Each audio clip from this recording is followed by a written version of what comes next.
Today's webinar is being presented by Kelly Barnhill, the Director of the Nutrition Clinic at the Johnson Center for Child Health and Development.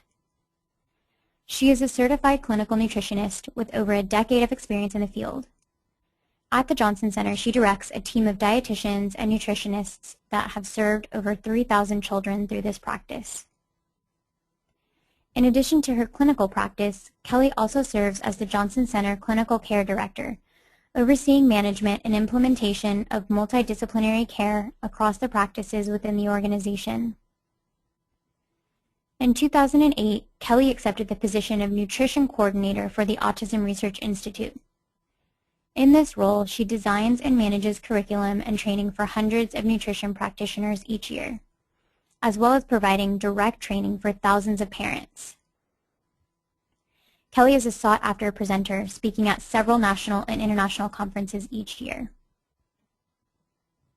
Her studies and work at the Johnson Center are the culmination of many years' effort and expertise, with the last several years devoted to understanding the biological underpinnings of the disorder we know as autism. Her work has raised awareness of the need for these services for children with autism and related disorders. Kelly is also a graduate of the University of Texas at Austin. Now, before we begin the presentation, please note that questions can be typed into your control panel throughout the presentation, and time permitting, they will be addressed at the end. Now, please welcome Kelly.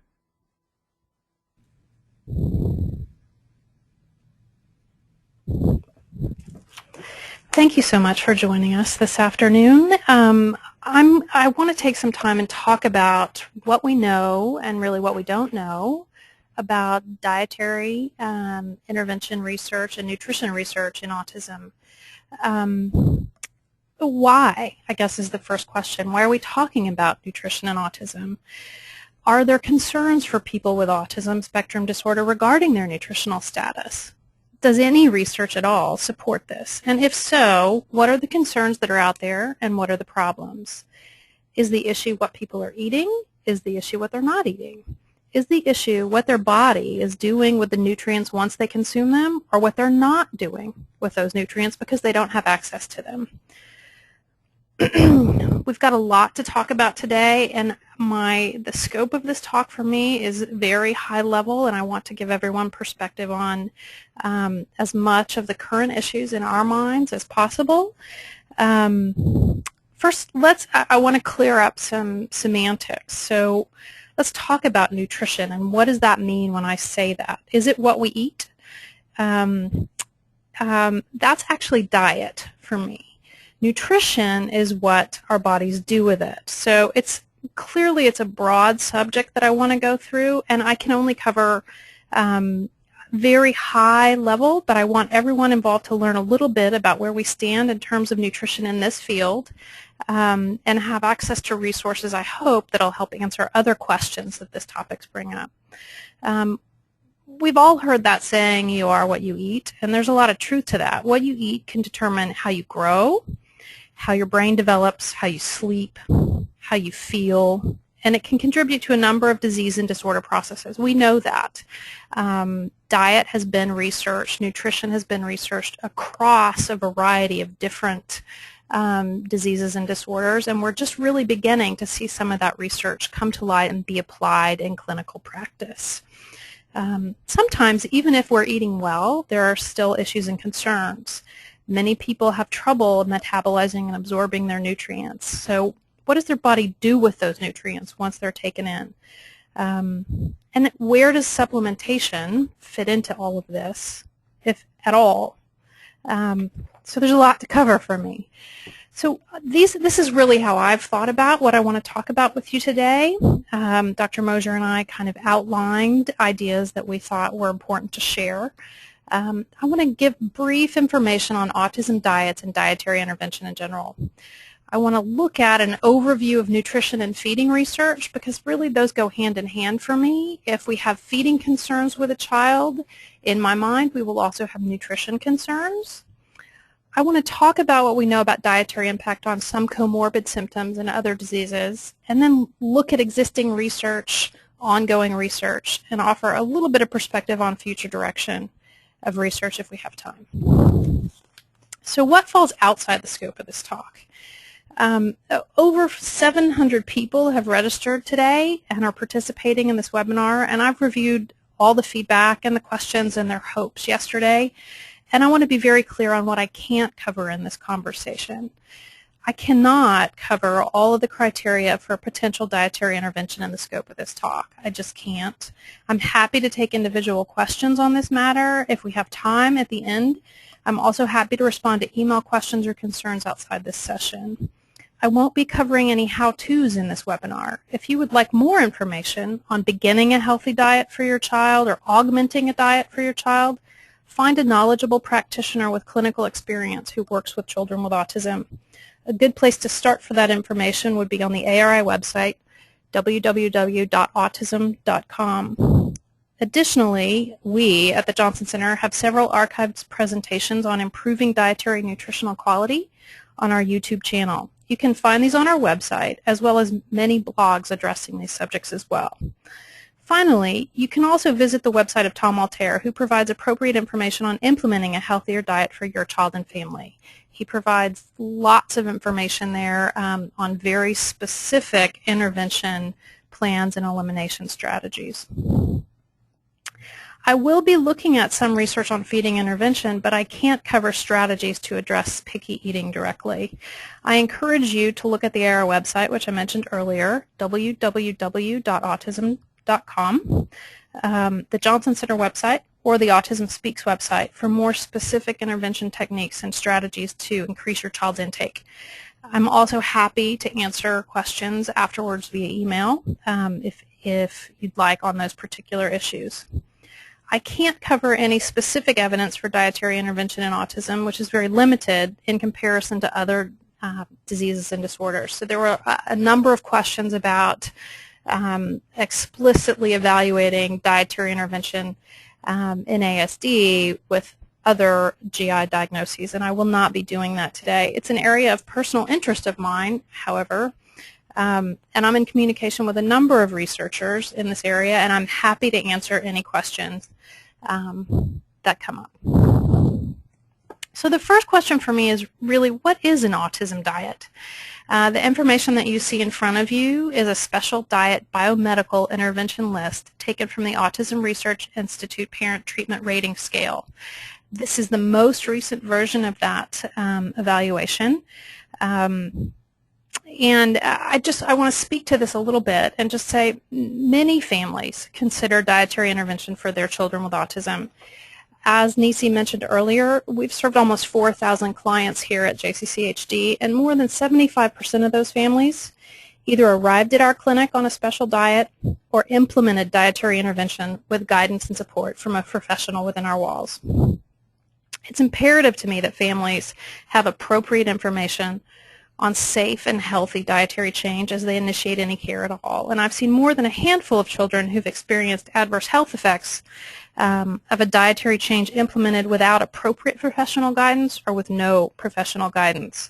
So my hope for the future is that we'll be able to conduct research that will accurately evaluate whether certain dietary interventions, such as casein, gluten, and soy removal,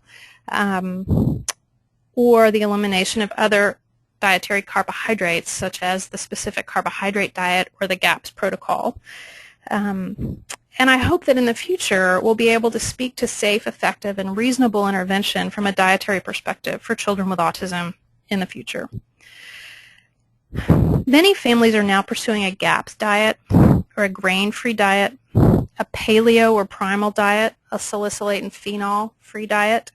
There's not just one diet for autism, and I can't stress that enough, because what we are doing when we look at a child's nutritional status and dietary intake is looking at their particular individualized needs, and that varies from each child. And throughout the day here in our clinic and in others I know, children come in the door and they all have very specific needs.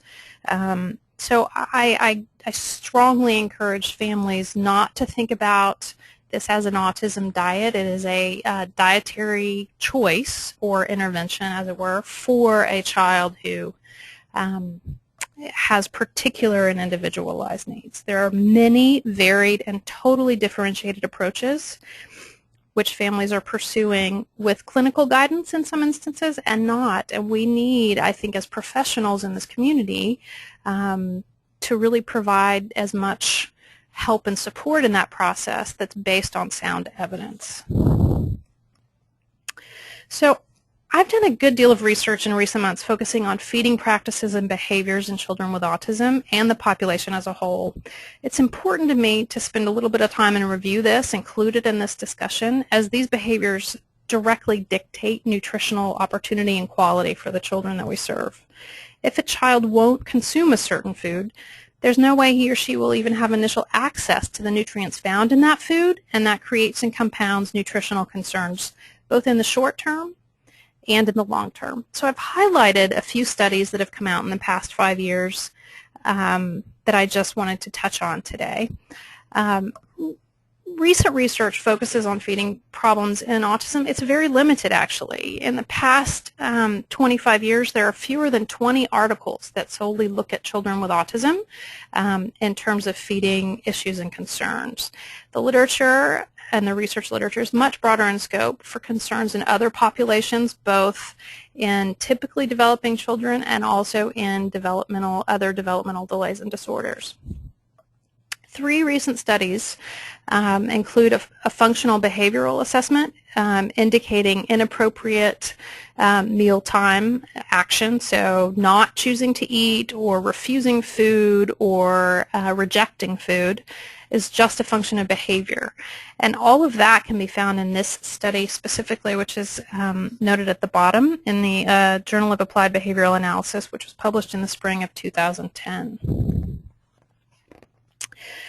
I want to spend a little bit more time looking at this study in particular because this is a meta-analysis that was just published this spring. I do believe it's available now in print as well as online.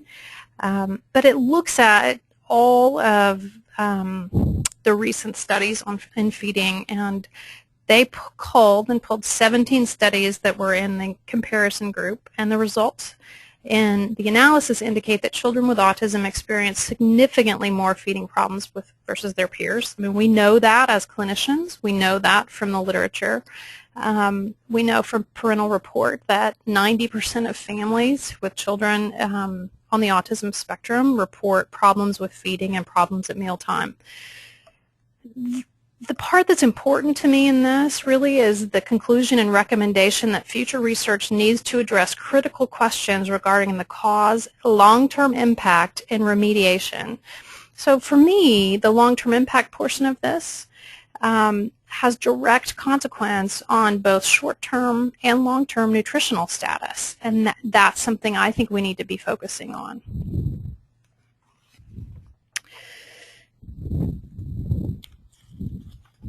Conclusions and recommendations that came out of that, as I mentioned, are evaluate the effectiveness of what we're doing already in terms of early intervention, assess the methods to prevent the development of those feeding problems, and more research is needed to know about how early and ongoing poor diet and nutrition affect motor, cognitive, and behavioral development.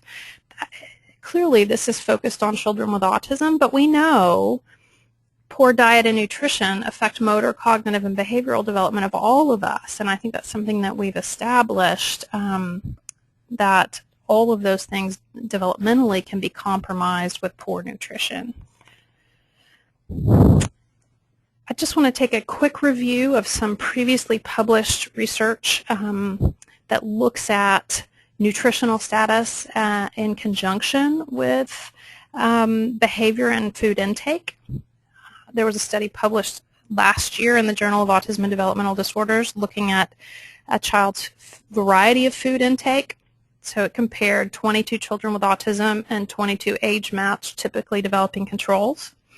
The outcome was that children with autism ate fewer foods, and when compared to the controls, which were age-matched peers, children with autism had a higher average intake of magnesium, but a much lower average intake of protein, calcium, B12, and vitamin D. Also, those identified as selective eaters who met the criteria for some of the feeding disorder and feeding behavior research that I mentioned earlier were significantly more likely than typical controls to be at risk for at least one nutrient deficiency. Another publication several years ago looked at food selectivity in children with ASD. That included children up to the age of 11, 53 with an autism diagnosis, and 58 typically developing children. Children with autism displayed more food refusal than peers, again substantiating that which we've seen several times in the literature so far. It also concluded that a limited food repertoire may lead to nutrient inadequacies.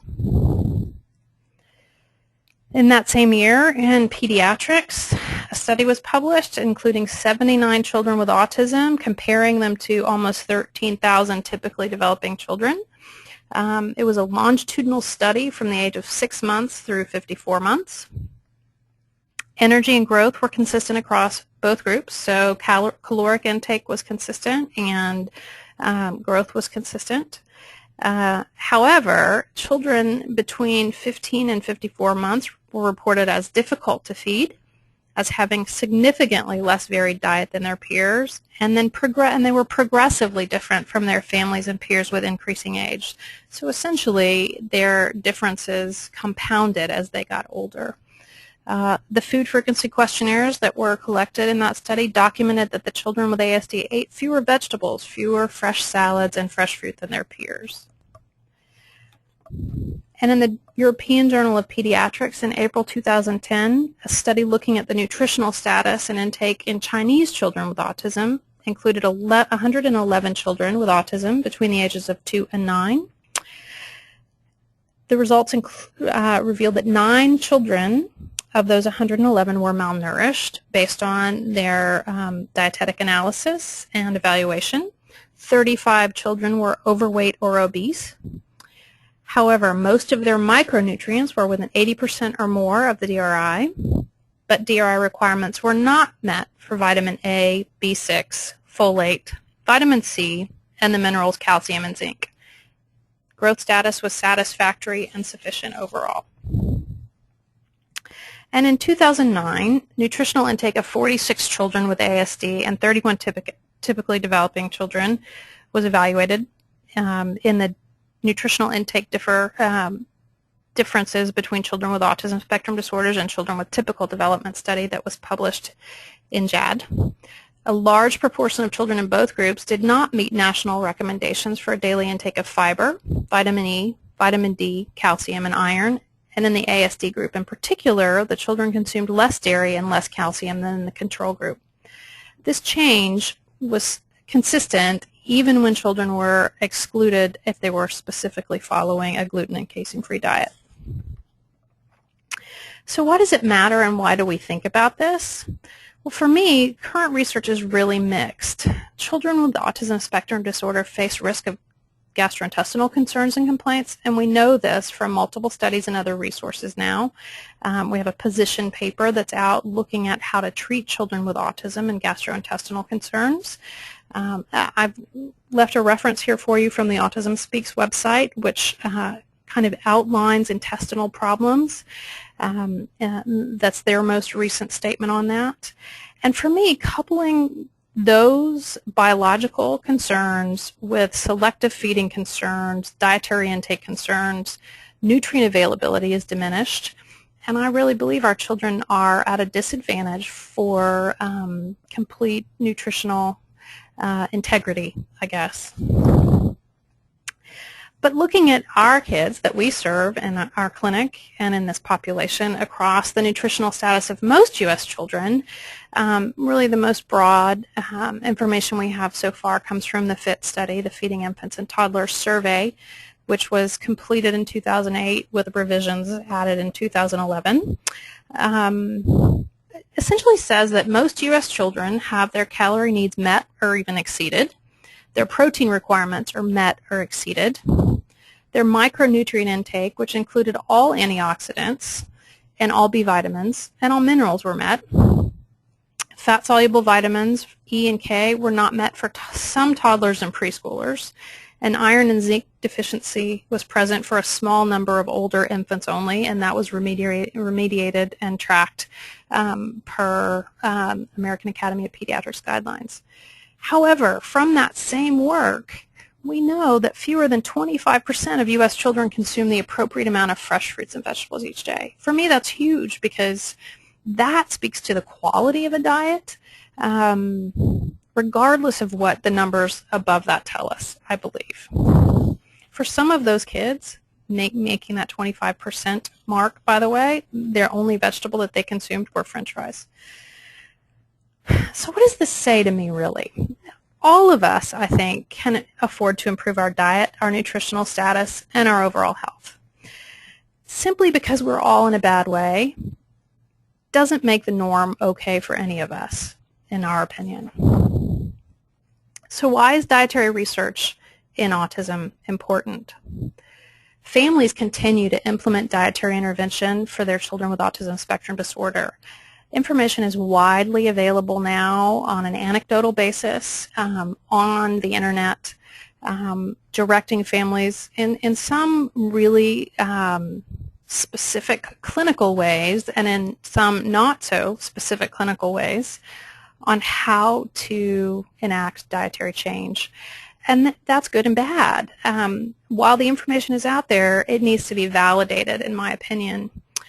The flip side of that is that frontline clinicians, diagnosticians, and other providers, so speech therapists, occupational therapists, physical therapists, teachers, they're all at a loss to provide guidance and support on this because it's such a mixed bag. And it's either, families encounter resistance sometimes, families encounter dismissal sometimes, and any effort that they make to change a child's diet is often discounted. And in fact, we don't know. It's that simple. We just don't know. And we really need to be doing more work in this area to speak to this issue once and for all. Most recent research that's come out was a survey analysis of the gluten and casein-free diet in the ASD population. This was last year. And I've kind of listed everything here for you. This can be found in Nutritional Neurosciences in 2012.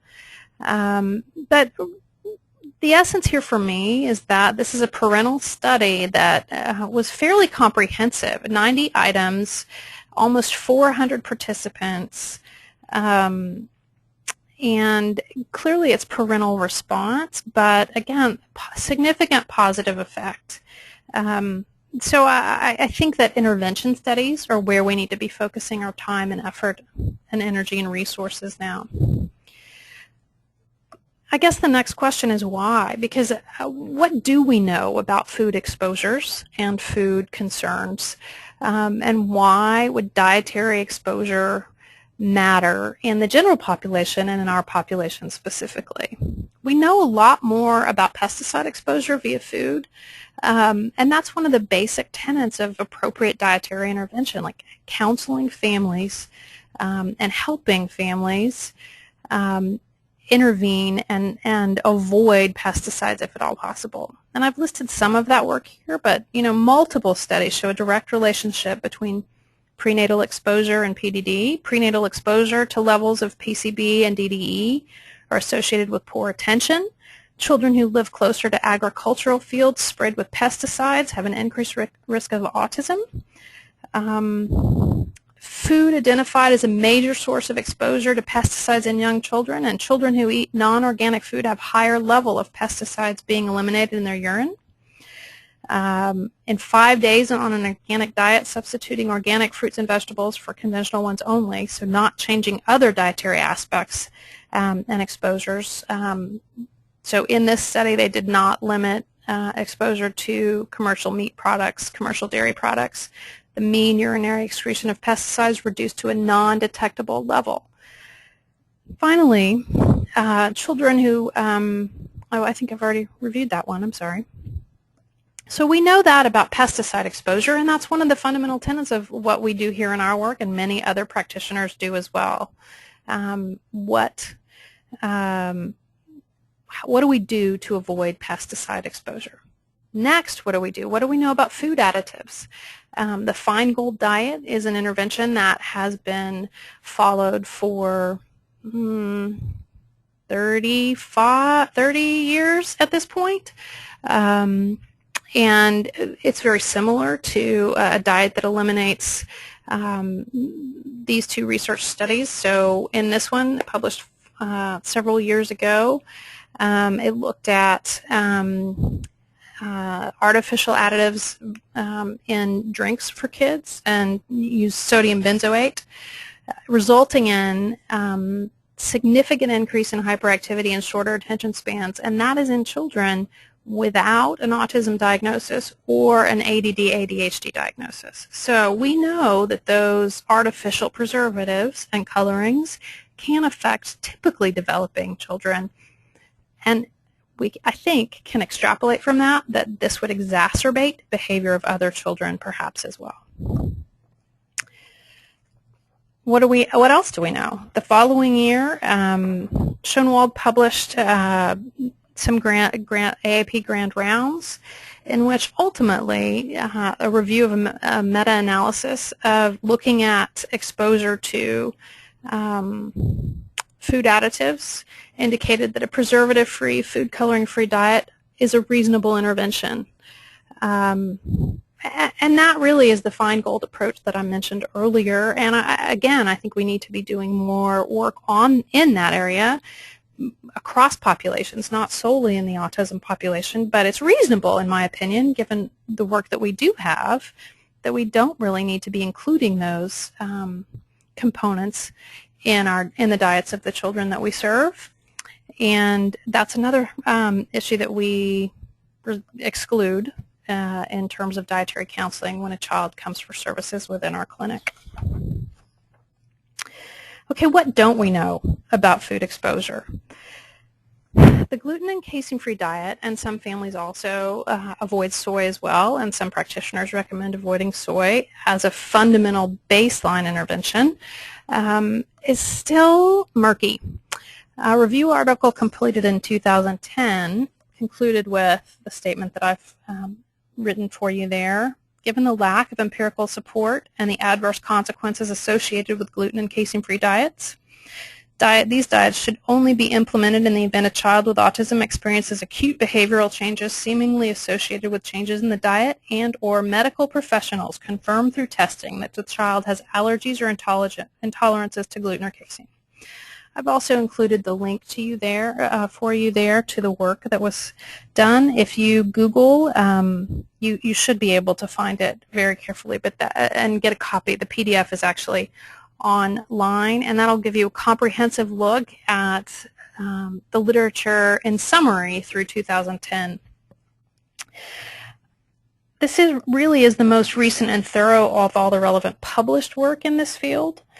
Limitations of this work, I think, and in our opinion, include inclusion criteria of some of those studies, the duration of intervention, and specifics of implementation. These limitations call into question, for me, negative results. So some of those, many of those studies which led to, in that analysis, this statement, showed no change, and I really feel like the addressing inclusion criteria, how long the treatment period lasted, and specifics on implementation may have given us better results or different results and conclusive results. These are first steps. They are small studies, and they're not definitive in any way, in our opinion. If appropriately and professionally managed dietary change really is at little or no cost and very little risk, quite frankly, if done well. If the intervention only leads to better dietary intake and access to more nutrient density, why not change a diet? It feels very simple when you think about it in those terms. We invest substantial resources in educational and medical intervention, and this change doesn't have similar associated costs or risks. Further, given the epidemic of obesity, diabetes, and other health concerns in the general population, and the adult ASD population as well, we're already negating one of the most chronic comorbid health concerns through better counseling and support in childhood. With hope, I believe that future research can include children who are appropriately screened and matched for any particular intervention. The treatment period will last for an appropriate duration that is meaningful, and the treatment will be implemented in a secure and healthy fashion. If so, this may contribute to the ongoing body of literature and speak to answering this question for us once and for all. What about ongoing research? What do we know about that? There is a current gluten and casein-free diet study being conducted in Boston by Drs. Harlan Winter and Tim Bowie. I believe that they're co-PIs and investigators. I've included contact information for you here because they are still enrolling, and I believe you need to be local or have access locally to be able to participate in this study. But both Catherine Murray and Marie are study coordinators, and the contact information is 617-724-2004. And they are still enrolling in that. It requires some office visits. Children are randomly assigned to a gluten and casein-free group or a group that receives gluten and casein, and I believe that there is a crossover, so children who do not receive the gluten and casein-free food have that option once they're unblinded. I don't know how many, where they are in terms of status and how much more time they have in terms of enrolling. But if you're interested at all in participating in something like that, I encourage you to find the information at the clinicaltrials.gov website or contact the study coordinators directly. What else don't we know about food exposure? Another common and fairly often used intervention is the specific carbohydrate diet, or a protocol, the gut and psychology protocol, which incorporates that essentially as the basic diet. And there isn't really any substantive prospective work looking at either of these interventions in this population. And many, many families that we work with across the country come to us either on either of these diets or desiring to start one of these diets.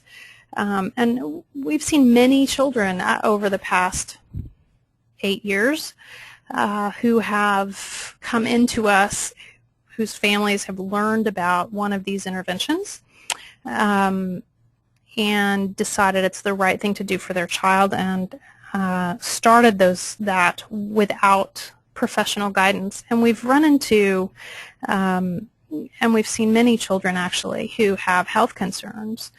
Only one case study has been published as a review so far in the autism population.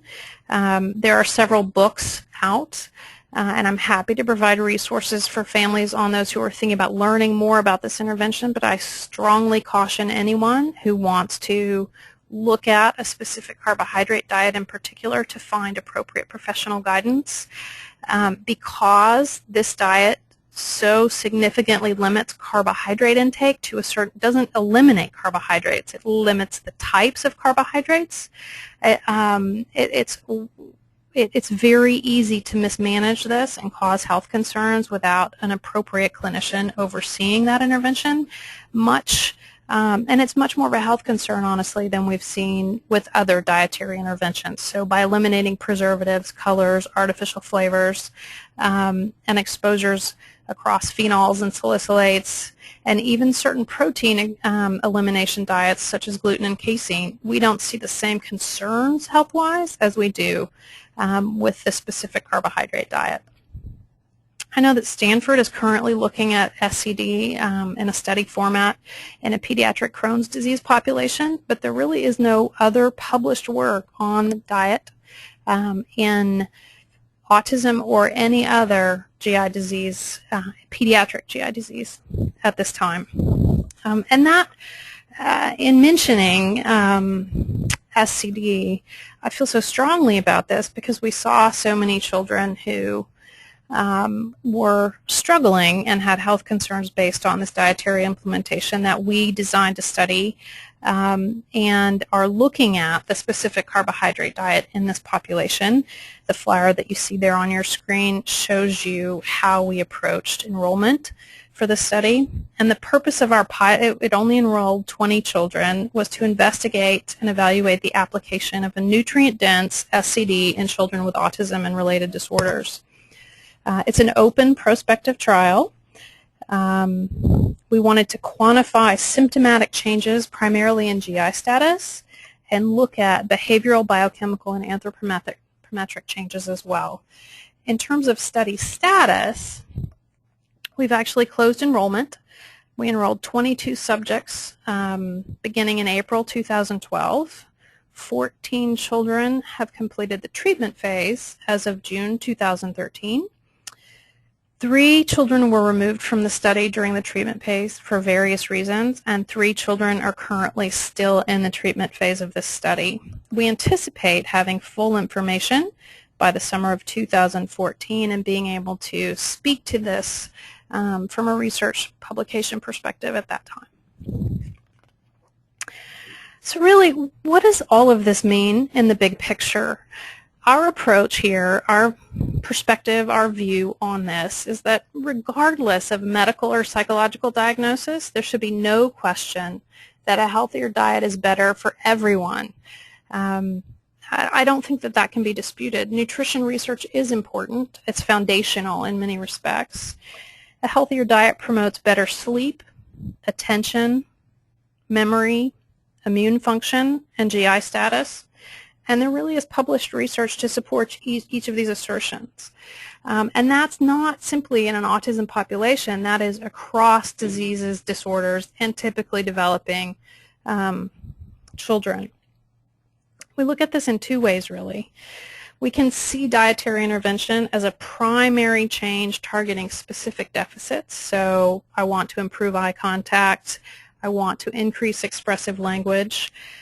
But the research data to date doesn't really indicate that any autism diet has a hugely positive impact on any of these particular areas. Survey research, yes. So retrospective review, survey interviews with parents. Yes, parents will tell us that there is profound change. Anecdotally, we see profound change, but we don't have prospective studies that tell us I can change eye contact by changing this child's diet. So we can see dietary intervention in that way, or we can look at it as, does changing a diet improve overall nutritional status? And the answer we see clinically is yes. I see my role clinically and my responsibility clinically is to help the health of that child improve. And therefore, when I change diet, general health and quality of life improve. If I can offer a child and his or her family a better quality of life through appropriate nutritional guidance, I'm grateful. We are all grateful in doing this, because those little steps that we don't quantify in terms of eye contact or expressive or receptive language make a huge difference in some lives. We have families who get their first night of sleep for 6 straight hours when we make a dietary change. And I don't have research that can show that, but I can tell you clinically we've seen that.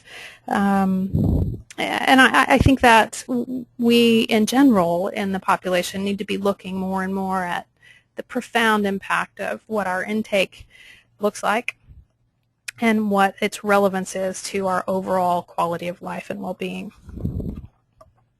So thank you so much. I've kept that to about 45 minutes so that we have time for questions. And I'm ready to take those now.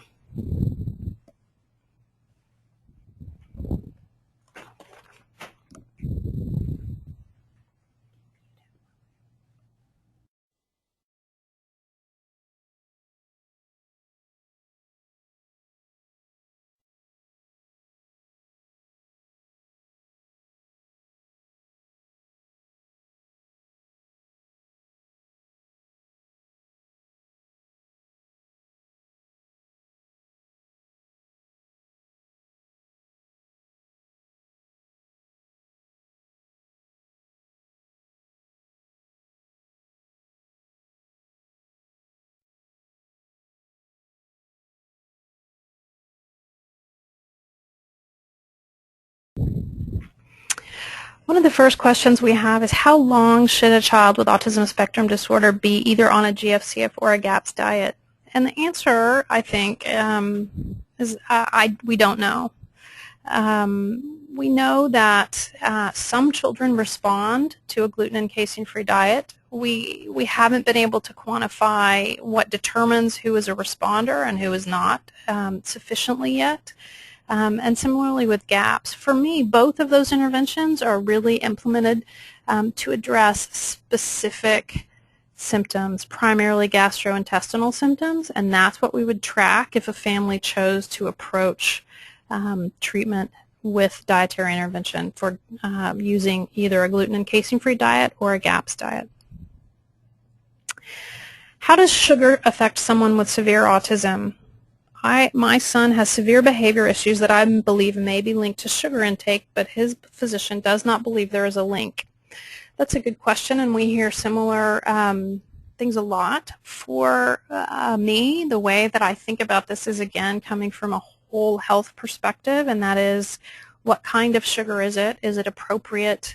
Is it an appropriate ratio in terms of overall intake?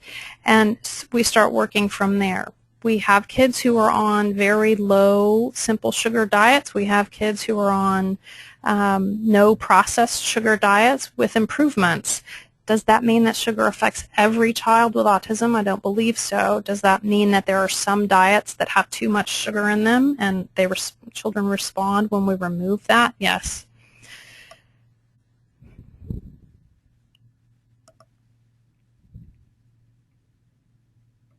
I have my son on an SCD diet, and he eats a lot of fruits. Can some of the fruits with simple sugars cause him to be hyperactive?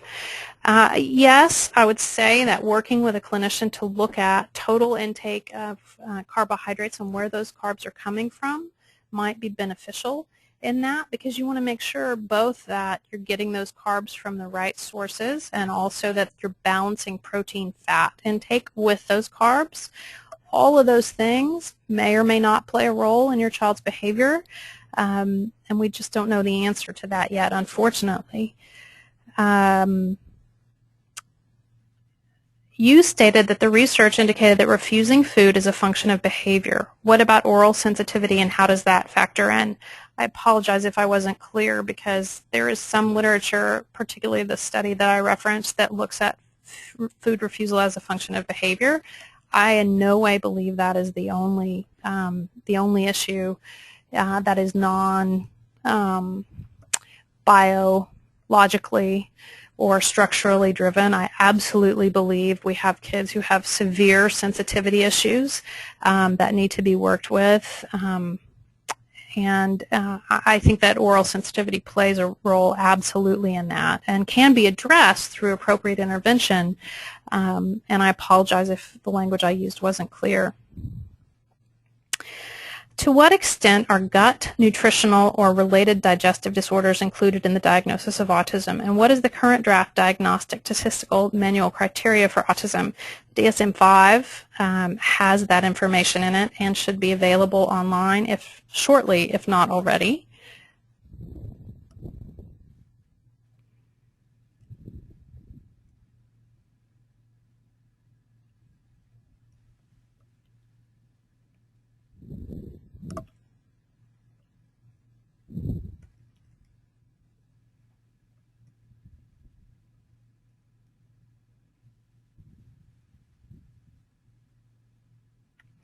There's a question, do the children that you help improve as a result of a better diet? Yes. It's very simple, yes. The problem is and what I hope to convey is that I can share with you what we see clinically, but we don't have literature validation for that in any way because it's just not there yet.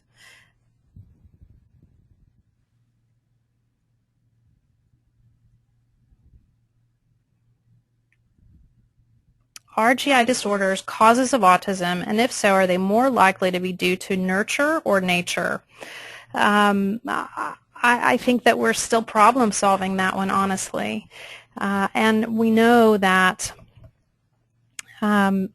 there are many children with autism who have GI issues and concerns, and we're just really at the beginning of that effort, both in unearthing the appropriate research is getting published, and also the appropriate clinical interventions are being recognized.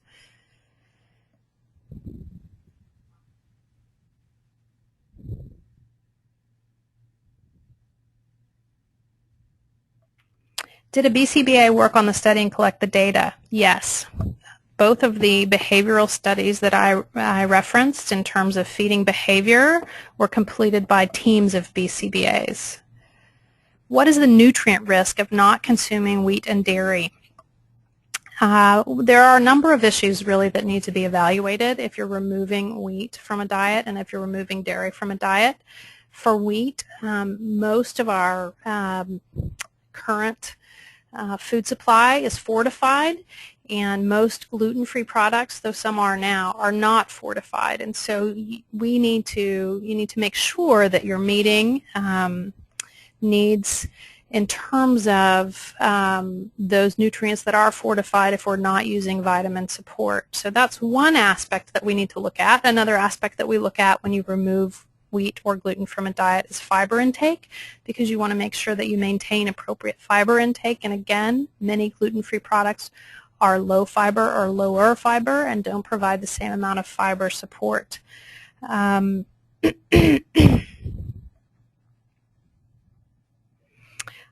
In terms of dairy intake, calcium and vitamin D are the big issues there, and those can be supplemented from a number of different ways. There are also a number of dietary sources, and we use both if we need to, in terms of supporting families who choose a gluten and casein-free approach to make sure that all of those nutrient needs are met successfully for those kids. How can I determine if my autistic son's limited diet is due to his sensory problems or simply him being a picky eater? That's a very good question. I would strongly suggest that you, and I don't know if you've done this already or not, but when we work with children who are self-limiting in terms of the food that they eat, we do a full OT evaluation. We look at dietary intake. We make sure there are no medical concerns that might be contributing there. And then we talk about picky eating. And my take on this in terms of picky eating is that as adults, we're allowed to be picky. We're allowed to have choices, and we don't allow our children those choices. So if your child's diet is complete and his nutrient needs are met, but he just has very selective taste, that's one thing. If he's nutrient deficient, that's another, and that's why I think you really need to work with a team of professionals to figure it out. I will say that if you look at the autism.com website or the Autism Speaks website, there are a number of presentations in both of those locations about picky eating in particular that might help you glean some other information that would be helpful to you. What does SCD and GAPS stand for? SCD is the specific carbohydrate diet. GAPS is a new protocol that's developed in the past decade looking at and expanding SCD really.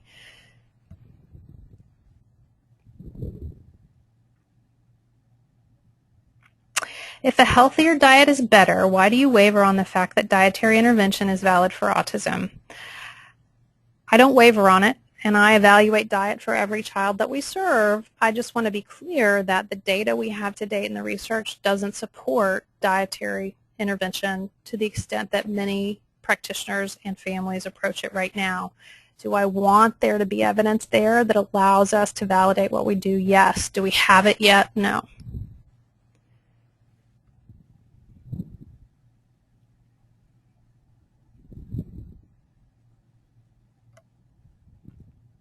How do you work with a family member that is resistant to the diagnosis of ASD?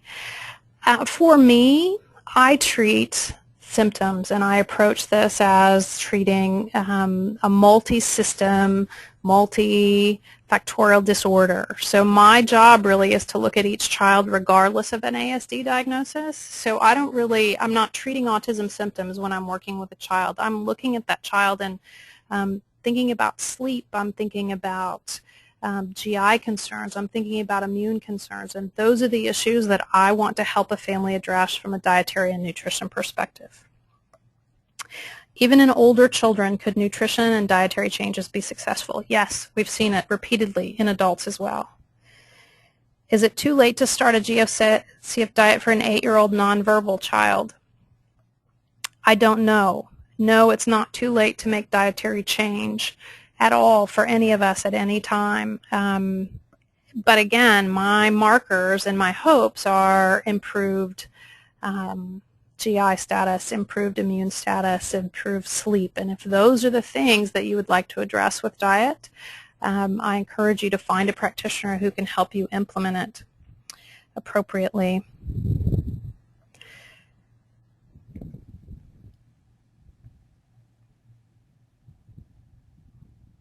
My son loves breads and hates chocolates. Any suggestions regarding this? I don't have any suggestions regarding this, actually. I would strongly encourage you to work with a professional who could help you kind of evaluate if dietary intervention would be appropriate. But with that bit of information, I can't really make any suggestions. Is anyone looking at mitochondrial dysfunction and improved diet? Yes, there are researchers who are looking at this, clinical researchers in several different practices in the country, but I am not tracking any of that here in our practice, particularly right now. Regarding the GFCF-SF diet, can you give an example of significant change to continue the diet? I have lots of anecdotal stories where the only thing that we have changed is dietary intake, and we see significant positive response. I have, years ago, I had a father in my office on a Friday afternoon who was very resistant to dietary change, and the mother was very pro-dietary change, and after a long discussion that afternoon, we talked about just removing fluid milk from the child's diet over the weekend, because this was a 2-year-old who drank about a half gallon of milk every day. The father came back into my office Monday morning and thanked me because he was so impressed with the profound change it made in his son's behavior, such as eye contact and language. He uttered several words that his parents had never heard before. Now, the only change, again, that I will say anecdotally is we changed and removed his fluid milk. I have no evidence that that is what caused that change, but the family believed that that was the difference. What constitutes a feeding problem or a limited diet, and how do I know if I should be testing my child? Any rules of thumb? Absolutely. You may look at the website, the autism.com website, and also the autismspeaks.org website, and there are 2 feeding presentations there that are very clearly outline grades of concern that are accepted across feeding therapists. And they will offer questions for you. And if you can't find those, you're welcome to email me directly, and I'm happy to help you find that so that you can see kind of what that checklist looks like. What if medical professionals choose not to support my decision to start my child on a diet? Do I seek a naturopathic doctor? I would say you want to work with professionals who are supportive of your dietary approach, but more importantly, you want to work with a professional who can prescribe and follow that approach so that you are supported, recommended, and doing it successfully.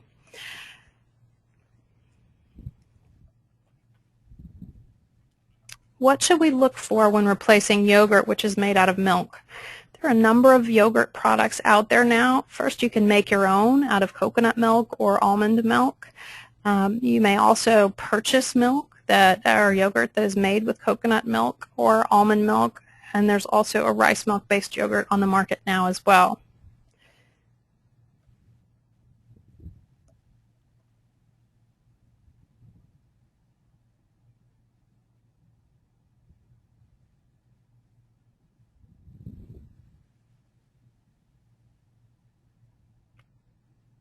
Where do I find a dietitian in my area to implement this protocol?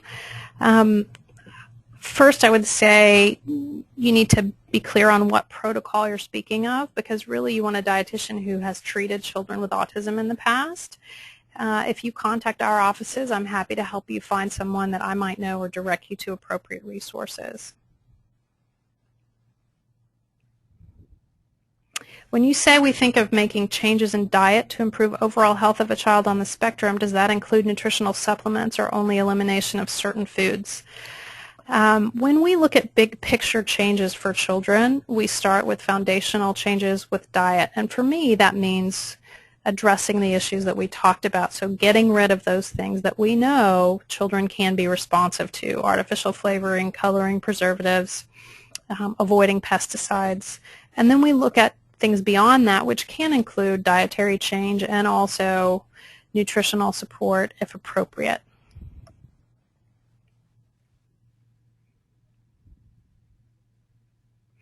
What would you say to families that say following the gluten, casein, soy-free diet, SCD diet, is too hard and too expensive?